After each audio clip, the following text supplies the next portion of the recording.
अलख निरंजन, हर हर महादेव। कहाँ बचवा क्यों बाटा हो? ए बच्चा। का बाबा? अरे भैया कुछ बा वो भीख दे दे। कहो राजू, भगवान इतनी निक शरीर दे हैं तो हैं तू राजू खट के खाए सका, तू भीख मांगा था राजू। कितना निक शरीर डील डाउल बाटे, तू राजू भीख मांगा था। चला धान निर्वाह दे तो है पैसे। नहीं भैया, बिजेथुआ में भंडारा है। भंडारा करबक राजू, कौनो दुकानी बेच पी लिए दारू अब है सजवा की। हम बहुत बाबक देखे आई हुई बेच के पी लिए थे महाजन दुकानी के।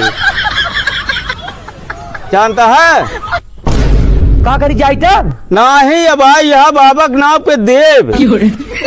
रुको हमले क्या हुआ था बाबक नाव पे, लेकिन हम बहुत बाबक देखे ये करते हैं। हमले क्या हुआ था रुको।